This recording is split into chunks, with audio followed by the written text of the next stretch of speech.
Thank you very much, William Lajeunesse. Joining us now for more on the investigation into Fast and Furious and Attorney General Eric Holder's knowledge and statements about that operation, Congressman Trey Gowdy of South Carolina. He's a member of the House Oversight Committee, which leads that investigation under the direction of Chairman Darrell Issa. Congressman, great to have you with us.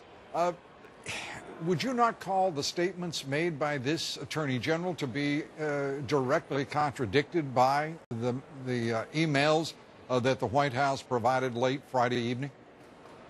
Yes, sir. Thank you for having me on, Mr. Dobbs. They are demonstrably false. I'm also on Judiciary. I was sitting right in front of Mr. Issa and Jason Chaffetz, both of whom asked the Attorney General when he knew about Fast and Furious. His answer was unambiguous. It's also demonstrably false. Now, what I can't tell you, because among many other things, I can't read people's minds. I can't tell you whether or not he had an intent to deceive or whether he was just so poorly prepared that he botched the answer to the question. And it doesn't really matter.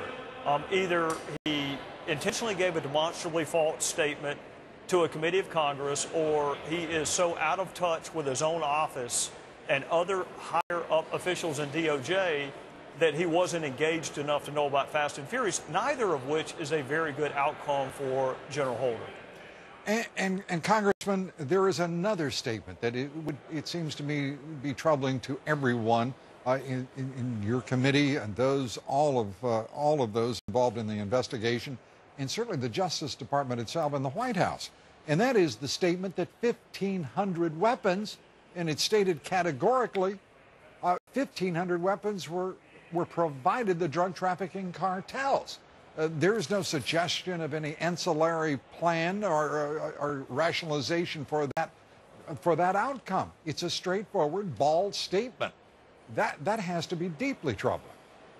Well, it's even more damning than that. You have DOJ officials who were openly discussing gun walking. When DOJ came before Oversight and Judiciary, they refuted the notion. They refuted the idea that ATF would allow guns to walk. Well, we now know, because of the late release of documents, they were using the very phrase gun walking when they were discussing their press conference opportunity upon the unsealing of the indictments, and were preparing on how to deal with it. And they were going to blame the fact that guns going to Mexico was hardly a new phenomenon. So they knew that guns were walking. There is no way to argue that after Special Agent Brian Terry was killed, that they did not immediately know that these weapons were at least found at the crime scene. Now, ballistics hasn't told us whether or not the guns were involved in his murder, but they were definitely found at the crime scene. And anyone who doesn't believe that the most high-up positions in DOJ knew that immediately is being disingenuous or just simply terribly ill-informed. And Congressman, I should point out to our audience, Congressman Gowdy served in his career as a federal prosecutor and understands very well the operation and the administration of the Justice Department. So when you make that statement, you are speaking with certain knowledge and experience. Well, Mr. Dobbs, I'll yes. say this. I did gun cases for 6 years, and I have a tremendous amount of respect for the Department of Justice and ATF. And the reason that I am so terribly disappointed is when people do not have confidence in the Department of Justice, we're in trouble as a republic. It is the Department of Justice. And when you have higher-up officials, including the Attorney General, making demonstrably false statements to a congressional committee, there have to be consequences for that. And give us your judgment. Will there be consequences?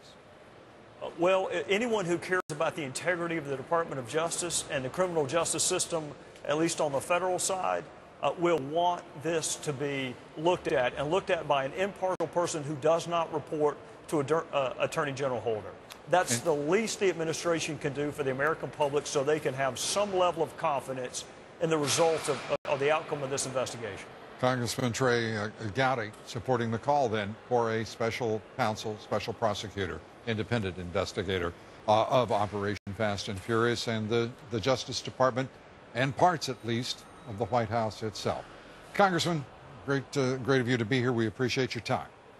Thank you, Mr. Dobbs. Breaking news.